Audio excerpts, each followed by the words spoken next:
Alors, je m'appelle Alexandrine Bramy, j'ai 35 ans, je suis française. Je suis arrivée au Brésil en 2002 pour travailler pour Sciences Po, pour donner dans les universités partenaires de Sciences Po au Brésil, à São Paulo, des cours de préformation à distance aux Brésiliens qui souhaitaient intégrer cette école. On parle de l'université de São Paulo, la Fondation Getúlio Vargas et la PUC. Et cette expérience a été très intéressante. Parallèlement à ces cours, je fréquentais les réseaux d'entrepreneurs brésiliens, très peu français, surtout brésiliens, notamment le réseau du comité des jeunes entrepreneurs de la Fiesp, c'est-à-dire l'équivalent du MEDEF, et aussi des réseaux de chercheurs spécialistes de l'entrepreneuriat, notamment liés à la Fondation Getúlio Vargas, l'équivalent plus ou moins d'HEC au Brésil. Et j'ai été piquée par le vice de l'entrepreneuriat, voilà, tout simplement. Donc j'ai décidé de me lancer dans cette expérience, et en plus j'avais besoin de gagner ma vie au Brésil. Voilà, tout naturellement j'ai commencé à monter des cours en autonome. Alors 10 personnes, donc 10 jeunes Brésiliens préparés fin 2006. Et puis ça a bien marché, on a eu de bons résultats, les dossiers de candidature leur ont permis d'intégrer de bonnes universités en France. Donc j'ai continué, j'ai passé un accord avec une boîte qui m'a prêté 2 salles, j'avais 0 capital, et on a commencé à recevoir 20 élèves, puis 40, puis 60. Là-dessus, je travaillais avec des stagiaires. Donc il restait peu de temps et j'ai cherché à former une vraie équipe de profs, et j'ai rencontré Pauline à laquelle j'ai décidé de proposer de s'associer pour monter ce qu'est l'IFESP, l'Institut d'études françaises et européennes de São Paulo, un institut de formation intensive au français et au portugais, qui offre des cours de français et portugais semi-présentiels et e-learning. Donc ça, c'est ce qu'on offre, parallèlement à de l'information et du coaching pour des Brésiliens qui veulent intégrer les écoles et les universités françaises. Donc ça, c'est notre noyau, et c'est ce qui nous fait vivre aujourd'hui. Parallèlement à cela, pour des raisons financières et puis pour une question de goût, on a beaucoup investi dans les technologies, notamment le marketing digital, réseaux sociaux, blogs, sites. Et on a créé 3 blogs. Un blog spécialisé sur les universités françaises pour des Brésiliens de tout le Brésil qui veulent de l'information, qui veulent de l'orientation en ligne. Un blog sur Paris, parce que 20% de nos élèves voyagent à un moment, passent par Paris lorsqu'ils vont en Europe. Et un blog qui s'appelle mylittlebrasil.com ou mylittlebrasil.com.br pour des Français qui s'intéressent au Brésil, ou des Français ou francophones résidant au Brésil. 50% de notre audience est en France, 50% est au Brésil, et qui sont entrepreneurs, investisseurs, jeunes diplômés, étudiants, stagiaires qui veulent vivre et travailler au Brésil. Voilà. Donc on diffuse de l'information, et bientôt on va non seulement diffuser de l'information, organiser des rencontres de network et de networking, mais on va aussi faire de la publicité, et puis permettre à des produits, à des services qui viennent ou qui sont ici mais qui ont peu de visibilité, de se faire connaître, et organiser des rencontres investisseurs-entrepreneurs. Voilà. Pauline Charoki, j'ai 28 ans, je suis arrivée au Brésil en 2007, donc avec le projet de connaître un autre pays, une autre culture. Moi je suis juriste de base, de formation, et donc envie également de connaître le monde juridique au Brésil et de voir s'il y avait des synergies, des possibilités de comparaison entre les 2 pays. Je suis arrivée en tant qu'étudiante, donc je faisais mon 2e master en droit de l'homme par correspondance avec l'université de Nantes, donc je faisais tout à distance, ce qui me laissait le temps de découvrir le pays, d'avoir d'autres opportunités, et puis de développer ma vie dans un nouveau pays. Et 6 mois après mon arrivée, assez difficile, parce qu'au Brésil, quand on arrive, il y a beaucoup de formalités, les documents à faire, la langue à apprendre. Je ne connaissais pas un mot de portugais, donc j'ai dû vraiment me débrouiller dans la nature comme ça. Je n'ai pas eu de cours parce que je n'avais pas l'argent pour prendre des cours, donc ça a été assez difficile vraiment, mais ça fait partie de l'expérience à l'étranger. 6 mois après, donc, j'ai rencontré Alexandrine qui cherchait un professeur de français dans un premier temps. Et puis éventuellement, éventuellement non, une personne pour développer ce projet.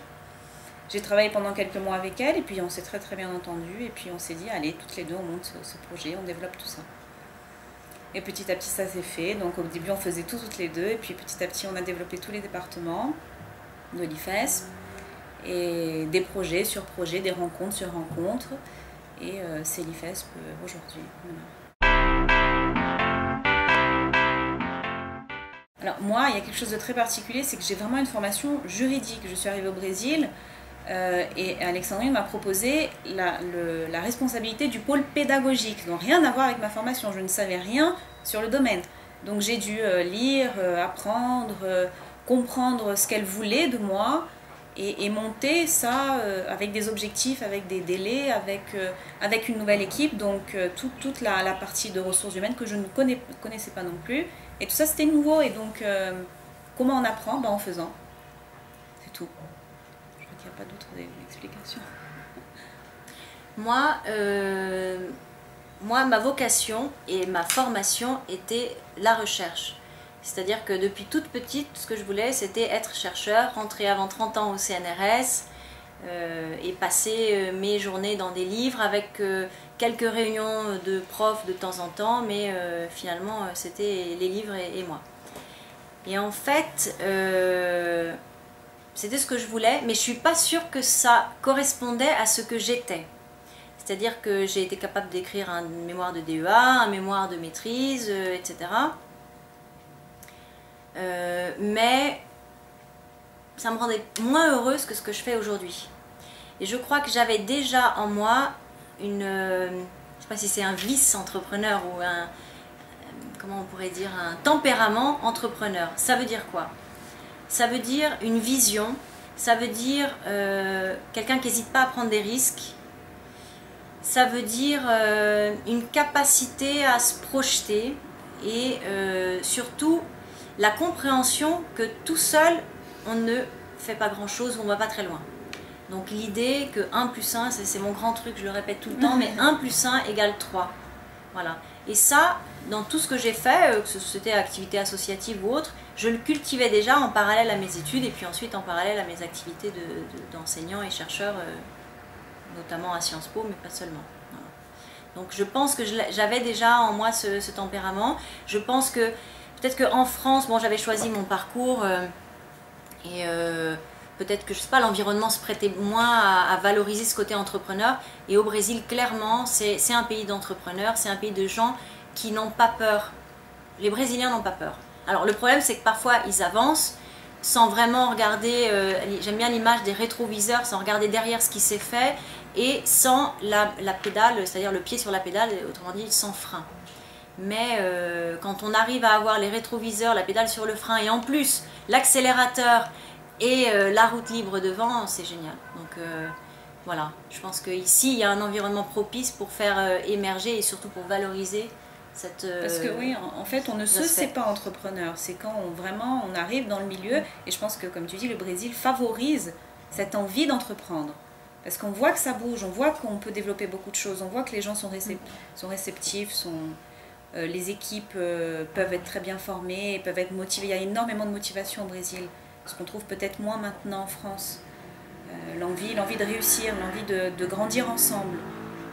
Et ça, ouais. On l'a vraiment découvert avec nos équipes.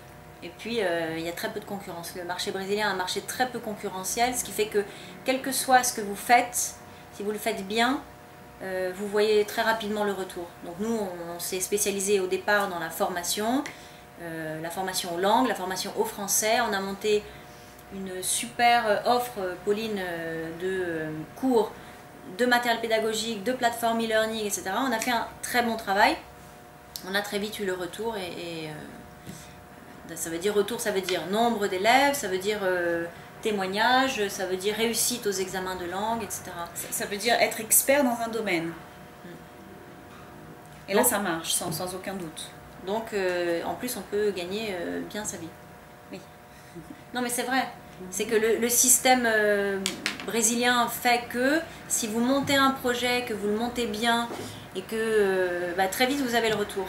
Parce que le marché est énorme. 20 millions d'habitants à São Paulo. Mais il faut être à l'écoute du marché, il faut être à l'écoute de nos clients. On fait ça tous les jours, on essaie de comprendre ce qu'ils veulent, ce qu'ils recherchent. Et on leur offre ça. On s'est spécialisé pour la formation sur une niche qui est très petite, finalement, des Brésiliens intéressés et motivés par les études en France. Donc qui veulent en moins d'un an se retrouver en France, dans une école, une université ou une grande école. Voilà. C'est petit comme niche. Et pourtant c'est grand. C'est grand parce que c'est le Brésil et qu'ici tout est grand. Voilà.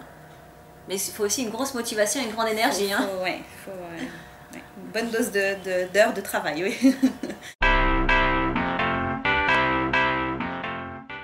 Je crois que la première chose, c'est croire en son projet, en son produit, y croire vraiment, le vendre correctement. Donc en fait, entrepreneur, c'est aussi être un bon commercial, je pense. Et se donner des objectifs. Nous, on travaille toujours sur objectifs, on travaille même sur résultats. C'est ça, on fonctionne comme ça. Et c'est ce qu'on fait passer aussi à nos clients. C'est pour ça qu'ils sont sûrs du produit.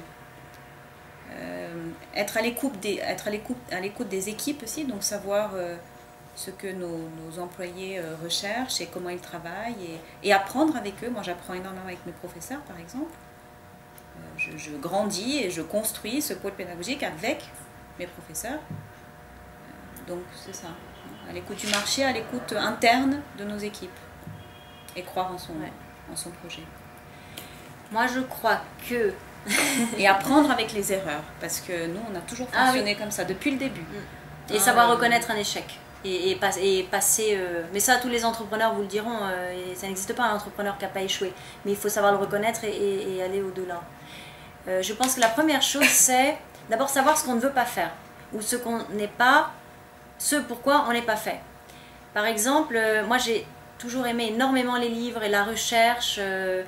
J'ai passé 2 ans en prépa Hippocagne-Cagne, donc une prépa littéraire où on passe énormément de temps dans les bouquins, etc., pour intégrer l'école normale supérieure, donc où c'est pareil, on est formaté pour passer sa vie dans les livres, la réflexion, etc., etc. Ça me plaît énormément. Mais l'acte de me retrouver à écrire des articles et des thèses et des mémoires, etc., me faisait mal. Alors, je ne sais pas si c'était spécifique à moi ou ça me faisait mal. Et finalement, maintenant je me dis peut-être que j'étais pas faite pour ça. Peut-être que analyser, étudier, enquêter, chercher, c'est ce que j'aime. Mais peut-être que je peux le faire d'une autre manière. Donc notamment à l'intérieur de notre boîte, je suis responsable des nouveaux projets. Donc je regarde un petit peu les nouveaux marchés, les nouveaux secteurs, les nouveaux outils. On a énormément investi en techno. Ça implique d'enquêter sur le sujet. Donc la question, c'est d'abord qu'est-ce que vous aimez faire, qu'est-ce que vous n'aimez pas faire, et ce pourquoi vous êtes le mieux préparé ou au moins ce qui vraiment vous fait triper. C'est-à-dire, la deuxième chose à mon avis, c'est on n'est pas forcément sûr de ce qu'on aime et on a souvent peur, notamment en Europe, c'est moins le cas au Brésil, on a souvent peur du futur, et même chez les jeunes, paradoxalement. Donc je pense que la deuxième étape peut-être c'est d'aller à la rencontre d'entrepreneurs. C'est exactement ce que vous faites, venir parler avec des jeunes qui ont monté leur boîte, donc rencontrer des entrepreneurs de différents secteurs et notamment des secteurs que vous aimez. Vous aimez le sport, allez rencontrer des personnes qui ont monté des boîtes dans le sport, marketing du sport, organisation d'événements, etc. Vous aimez le cinéma, même chose, allez les rencontrer. Comment? En utilisant les réseaux d'anciens, en utilisant des contacts pour être mis en contact, ou au culot. Moi j'ai fait ça plein de fois. J'ai demandé à des entrepreneurs de bien vouloir répondre à quelques questions, etc. La troisième chose, c'est fréquenter des réseaux d'entrepreneurs. Donc si vous avez des espaces de coworking, par exemple, ça se développe pas mal en Europe, ça se développe aussi à São Paulo. Essayez de fréquenter des réseaux à valeur ajoutée entrepreneurs. Ça peut être, je sais pas, le MEDEF doit avoir un comité de jeunes entrepreneurs, ou alors des juniors entreprises de votre université. Donc voilà, pour pouvoir voir comment sont les autres, ceux qui se disent futurs entrepreneurs ou qui ont déjà un projet. Et puis la quatrième étape, à mon avis, c'est venez au Brésil. Vous pouvez arriver non entrepreneur ici ou comme moi avec plus une mentalité et même une vision et un projet de fonctionnaire. Ici on dit fonctionnaire public, donc en France c'est fonctionnaire. C'était ça que je voulais être et en fait changer complètement de projet parce que vous serez baigné dans un environnement qui sera totalement différent, vous serez sans aucun repère, donc vous vous regarderez finalement en miroir par rapport à ce que vous étiez avant. Donc voilà, le Brésil, c'est un formidable laboratoire d'expérience, d'apprentissage. Et en plus, vous ne serez pas tout seul parce qu'on sera là pour vous accueillir. Donc voilà, on vous attend.